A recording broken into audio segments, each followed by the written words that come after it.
Ladies and gentlemen, well, there it is, the brand new 2017 Ford Raptor. And Ford flew me out here just outside of San Diego to finally drive this bad boy. And coming up over the next 2 days, we're going to give you a comprehensive review. First, today, we're going to take it on road and see what it's like when you get it on the pavement. And then tomorrow, we're going to do a little bit of high-speed desert running and, of course, rock crawling. But coming up right now, 2017 Ford Raptor on road, and maybe even a 0 to 60 review.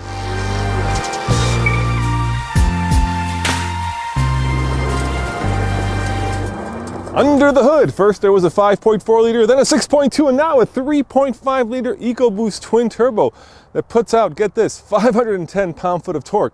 That is 76 more than the outgoing model, plus 450 horsepower or 39 more horsepower than the 2014 model. And it's also paired, to get this, a 10-speed, yes, first in class, 10-speed automatic transmission with brand new paddle shifters. I'm so excited behind the wheel of the Raptor for the first time. Let me give you my first impressions while I'm sitting behind the steering wheel and I actually have access to drive this. This is much more refined than the outgoing model. The outgoing model was a truck that was built to be sporty and a desert runner. This is a sports car that happens to be a truck. Now the question is, does it drive like that? Well, there's only one way to find out. There are a couple things that I do have to note before we get going. First and foremost, just like the Mustang with the EcoBoost, Ford does enhance the note of the engine. In other words, they do noise cancellation and they enhance what they would say is a natural engine note. Do some enhancement of the sound in order to get the perfect sound, and then we're also using noise cancellation to get rid of some of the sound that you don't want to use. What you're hearing as I'm driving this truck is not necessarily what is coming out of the engine, but what Ford thinks that you would like to hear coming out of the engine. So that is a little bit of, well, it's a little bit of a twist. I mean, if you're the kind of person who likes real sound, then this is a little bit augmented, if you know what I mean. All right, I'm gonna put it in sport mode. There are 6 different modes, and I'm going to go for sport mode. Why? Because, well, I want to get a sharper driving experience. So pull it onto the highway here and make sure that there's no other cars coming. And there's only one way to pull onto the highway in a Ford Raptor, and that is this way. Oh, look at that! Whoa, much faster, much faster. And I think a lot of that has to do with the fact that this is aluminum and they've shed 500 pounds. So you give it more torque, you give it more horsepower, and you lose 500 pounds and you get a much friskier Raptor.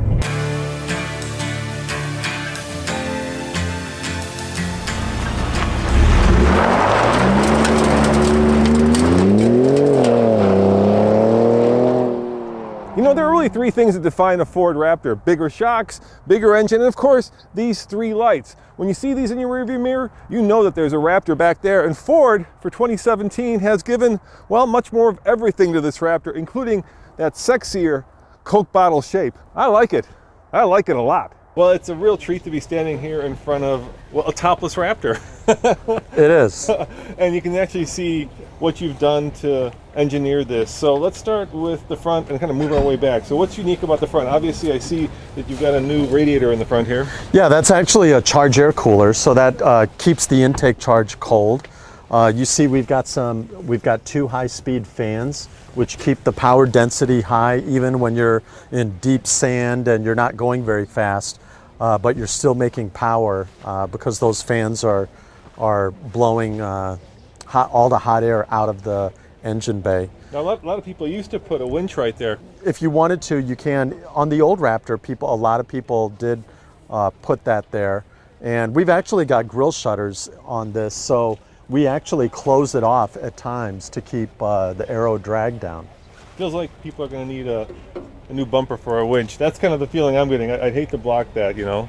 Yeah. I think in an ideal world, if you wanted to put a winch in there, you probably need a kind of a special mount bracket. Forward, yeah. Certainly a truck first and almost an automotive first. Check this out. It's the Raptor's 10-speed automatic transmission. And what makes it interesting is that it's actually only about an inch longer than the regular 6-speed automatic. And actually we have a cutaway of this so you can see how they managed to squeeze 10 gears into something that usually holds 6. Well, there you have it, the cutaway of the 10-speed, that's right, 10-speed automatic transmission. And it has some unique features. Of course, there's a tow haul mode, and it learns from the way you drive, kind of optimizing its shift points to your driving style. But there's one more unique feature that the last generation Raptor didn't have. Well, let me show you that. So can you tell what's different about this wheel from the last generation? And it's not this. The last one has that little marker to let you know where dead center is. It's right back here. Check it out. That's right. Paddle shifters. And they're made of magnesium, which is cold to the touch. I like that. Feels really good. I can't wait to put these to use off-road.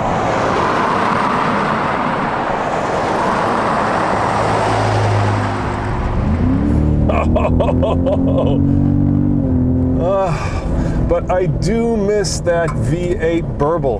There's kind of that guttural, that really kind of in your face, I want to just floor it punch that a V8 gives you, both from feel point of view, the way it pushes you back in the seat, and from that auditory, the way it sounds. Yeah, it's good, but it's not great. And the old Raptor was great.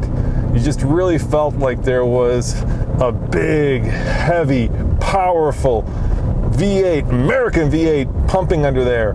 Big pistons, moving a lot of air, and of course sucking up a lot of fuel. This truck has much better fuel economy, and that's of course why Ford has gone with the EcoBoost engine, because not only do you get more power, but you get better fuel economy.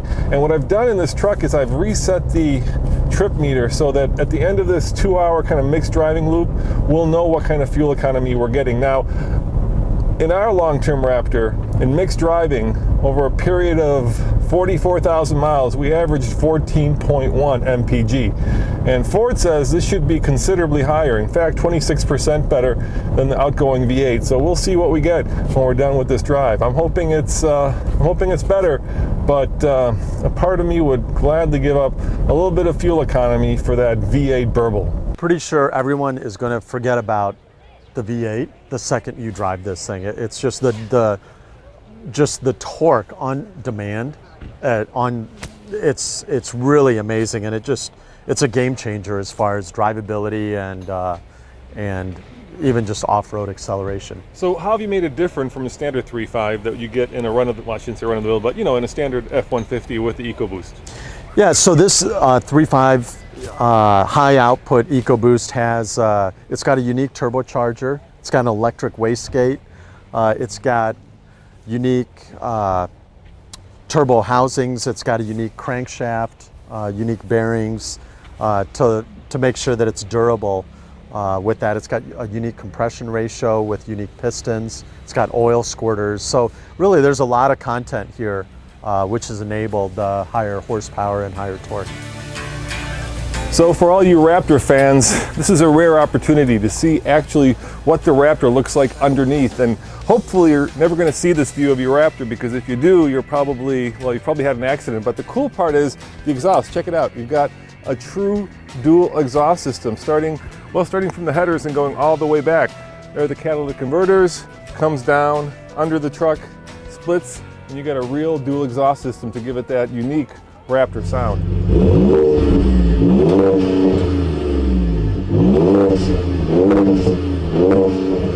Hi guys, I've got a private road here. I've got the Solo DL set up. This is 0 to 60 at around sea level. I'm going to do 2 runs. It's a little bit downhill, so I'm going to average out the there and back to see what we get. I'm going to give it a little bit of torque boost and just let it go. Here we go.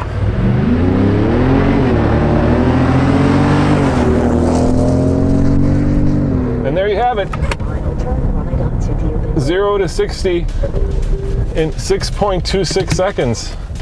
I interrupt this very extensive first drive review for a little TFL truck commercial. If you guys like what we're doing and you appreciate it, check out our new TFL gear store, where we have Ike Gauntlet t-shirts, hoodies, sweatshirts, even coffee mugs. And you can do that by clicking above, and you can get yourself some TFL truck gear for the holidays, or just help support the team. For all of you off-road guys and gals, you have a 30% approach angle, a 22% breakover angle, and 23% departure angle. There's also 11.45 inches of ground clearance measured at the rear pumpkin. And if you're fording water, you've got 32 inches of water you can cross without getting into any trouble, Ford says.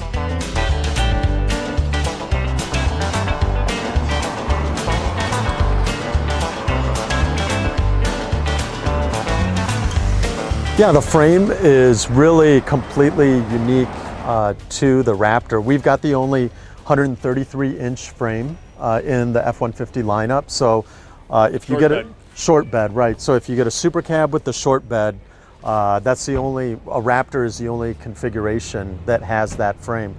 But whether it's a 133-inch frame or the 145, a lot of this area of the frame has been upgraded significantly with high-strength steel. The entire frame is almost entirely made of high-strength steel, and not only just these double C sections, but you'll also see that the shock mounts were upgraded significantly to handle all the high-speed off-roading that this truck is capable of. All right, starting from the front, you've got a lot of underbody protection. Basically, the entire powertrain going all the way back to the end of the transmission is protected. And you can't see it on this cutaway model, but where the gas tank is, that also has an underbody skid plate. So if you guys are going to be doing some off-road bashing, there's certainly a lot of metal underneath the bottom of this truck. They're 3-inch diameter shocks. They now have 9 bypass stages, and do they overheat? You will not be able to overheat these. They have 44% more cooling capacity than the prior level shock. Oh my, we are losing a little bit of light as we're trying to give you the most information as soon as possible, but I am in the twisties, so let's see how this Raptor handles it when the road gets a little more challenging. Steering is heavy, I'd say almost too heavy, but throttle response is instantaneous. It just goes like that, like you just lit the afterburners, and part of that I'm sure is due to this 10-speed transmission. The shifts are crisp. The steering is, well, it's not quite up to sports car levels, but it's also not a truck. It's somewhere in between the two. Of course, they did try to keep the center of gravity low, but there's still a lot of weight on pushing around these corners, and you can really feel that weight as you're pushing this truck through these rather tight turns.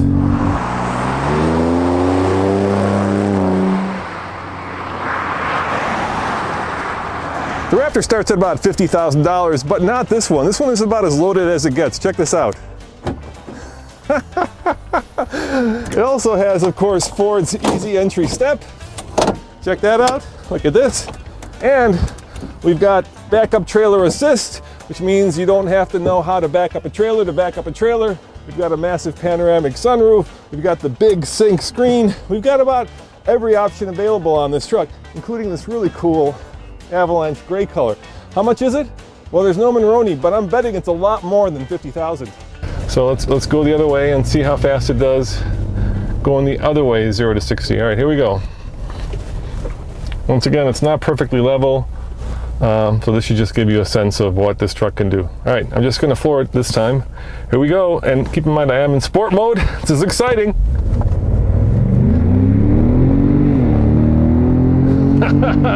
And bam, there's 60. Yep, uphill just a little bit, so 7. Sorry about that.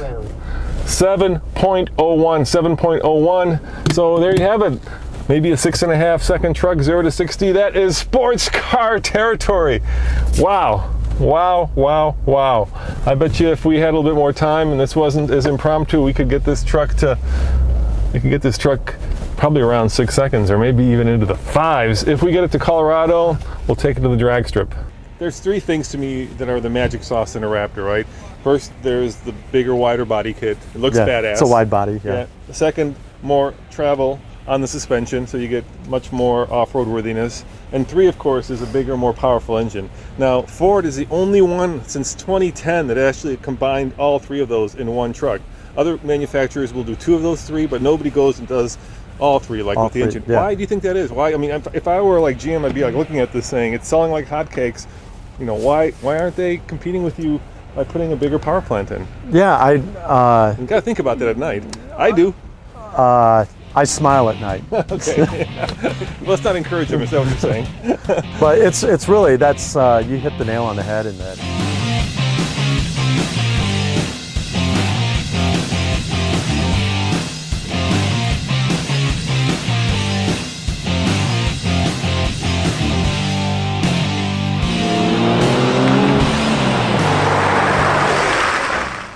You know, the biggest surprise and delight with a Raptor was you'd think an off-road truck is firm and harsh and everything. Rides like a 1970s Lincoln. Yeah, nice and I call it the magic carpet ride. You know, it just floats down the road or floats down the trail.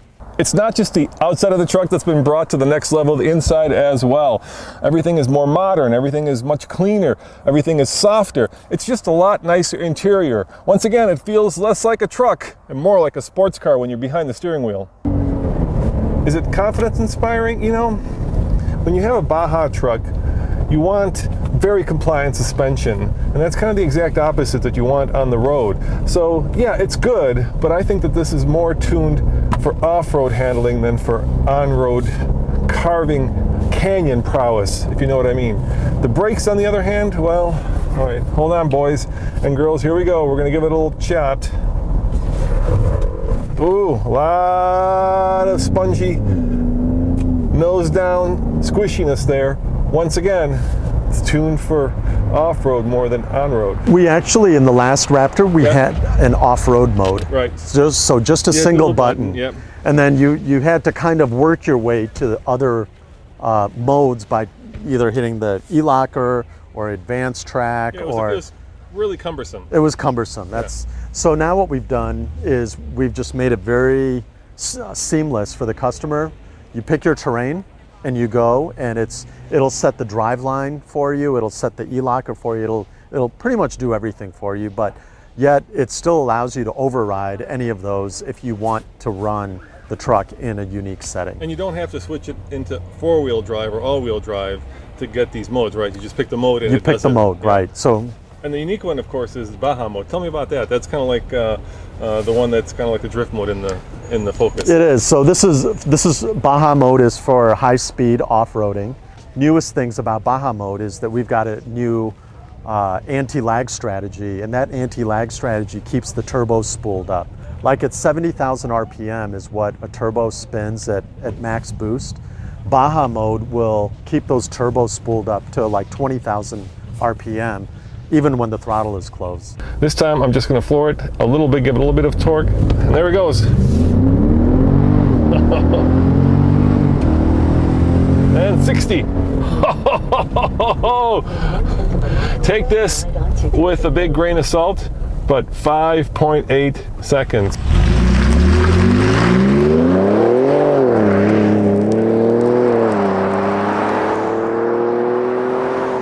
You know, I used to say that the Ford Raptor was the Ferrari of pickup trucks. Well, I'm wrong. It really is the Mustang of pickup trucks, because that is much more of a sports car now than a sports truck. The question, of course, is how does it do when you get it off-road? And hopefully we'll find that out tomorrow. So be sure to stay tuned for part 2 of this TFL truck Ford Raptor review. All right, so we made it to the hotel for the night, and of course the question is, what kind of MPG did we get? Keep in mind the old Raptor got 14.1 over, well, 44,000 miles. So let me take a look. Oh, 15.5. Now that is mixed driving, a little bit of canyon running, a little bit of 0 to 60 acceleration.